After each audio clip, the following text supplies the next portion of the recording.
We cannot pursue commenting on Trump's outlandish statements since he took office. I mean, every day we are surprised by a statement that does not surprise only Muslims, the people of Palestine, or those who follow from the Arab countries, but he surprises even his own government, even the people close to him, and they do not know that he is surprised by this statement, and we will mention in the episode some of the surprises that appeared among the men of his government. The new statement that America will take over in Gaza to the point of paving a takeover, meaning that it will take over and control Gaza. He said this during the press conference that took place after his meeting with Netanyahu. Before that, when America's interest in the Gaza Strip was not the interest of the Jews, America's interest as a country in the Gaza Strip, I'm talking to. This means that the Gaza Strip has good weather and a strategic location, and it is right that America will contribute to the reconstruction of this strip in order to achieve economic benefits from it. It will build tourist resorts, it will build five-star hotels, it will build technological and agricultural projects, etc. And he could be personally involved in this, since he is originally one of the men interested in investing in the real estate sector. Buildings mean. He said these hints before, but this time he stated that America will take over matters in the Gaza Strip with an extremely dangerous statement. This statement may begin with the economic aspect, as he said, which is resorts and things that are commercial, but it may develop, it may reach the establishment of a military base in Gaza. It was before that when there were operations as relief or something like that, send a ship. It is a city, a completely militarized military city next to Gaza during the Gaza war, and all the people were saying that this was not relief operations nor operations that meant financing anything, but this is a real military base, as it is not refreshing if it is after that to protect the economic projects that exist. In Gaza, if he operates a military base in Gaza, the military base in Gaza remains extremely dangerous if it is a 360-degree circle. I follow things that are very important from a strategic point of view for America. I follow the Arab countries in the region: Egypt, Jordan, Syria, Lebanon, Saudi Arabia, Yemen, Iraq, and also relatively close to Iran. Then Turkey is close to sources, oil. I mean, this means an extremely dangerous issue.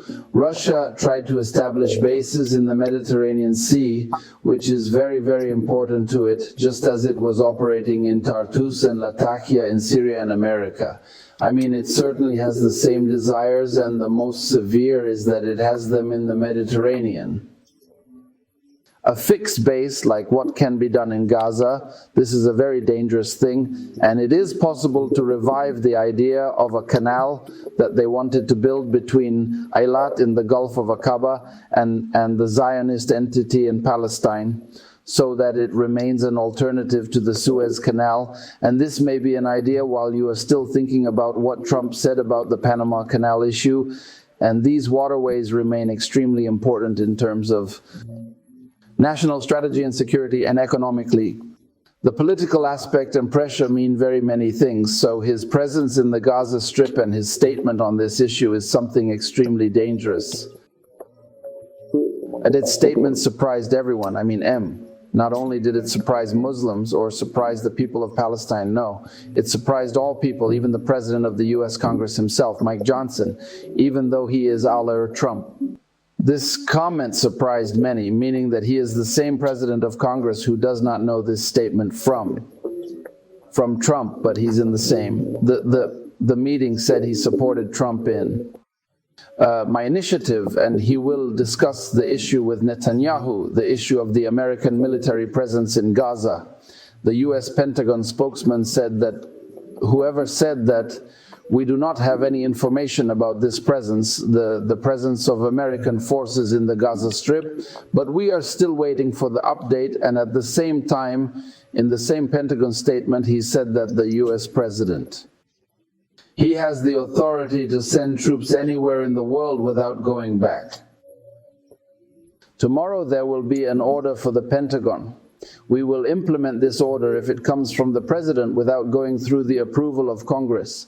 White House spokeswoman Carolyn Lift said that Trump is thinking outside the box, and that although he is a man of peace, he wants to approve peace in the Middle East in his own way. He is putting a machine if he is not. There is no objection to placing military forces.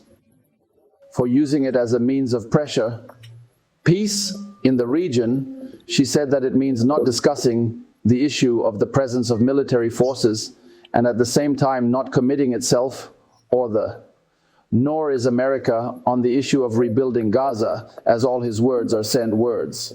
In this aspect, Netanyahu himself was surprised by this proposal and said that Netanyahu had dreamed of dismantling Hamas, but he was dead. He found that Trump went even further.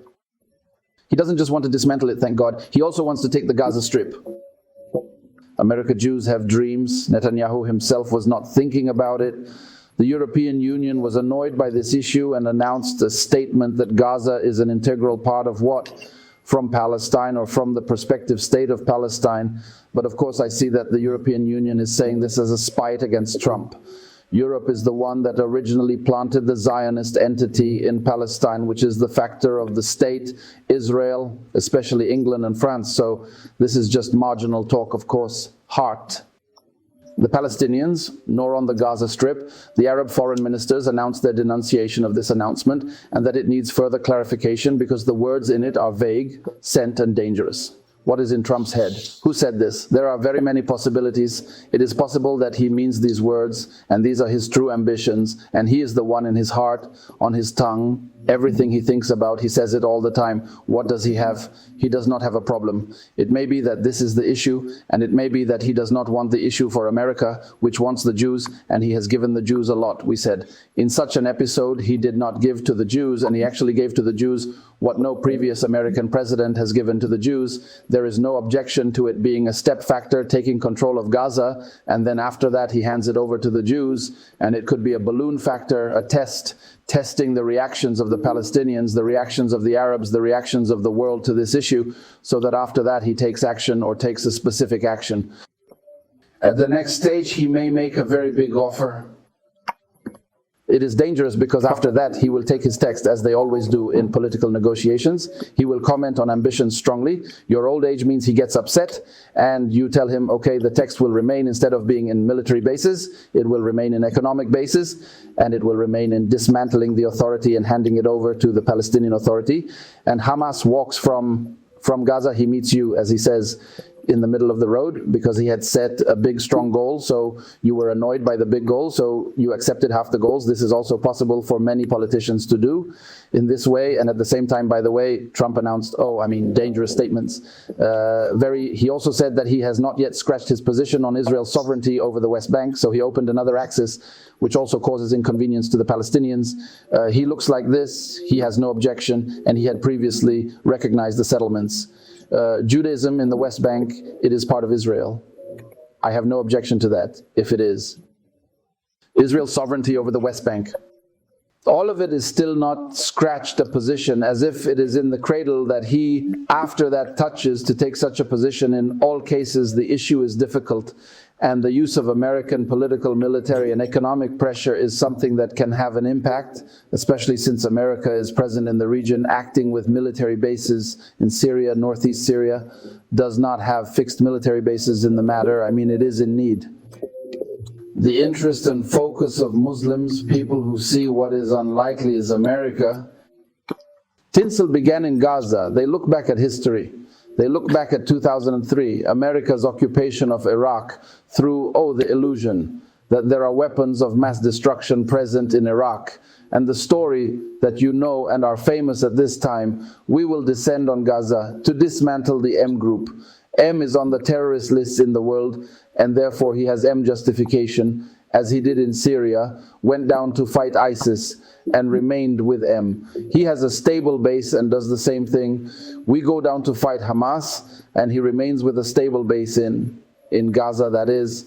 this exists, and at the same time those who exclude this issue return to see his statements annexing Greenland, Canada, Panama and others in order to understand the expansionist thought he has and the empire he wants to be. Gaza may be part of from this empire, especially since Gaza opens up space for him. I mean, in the Middle East, and this is of course something extremely dangerous. In my opinion, there is no chance to confront such evil ideas from Trump or anyone else. Except for the unity of Muslims, thank God, few Arabs, even Muslims, have not been marginalized, and few in the region have not been marginalized.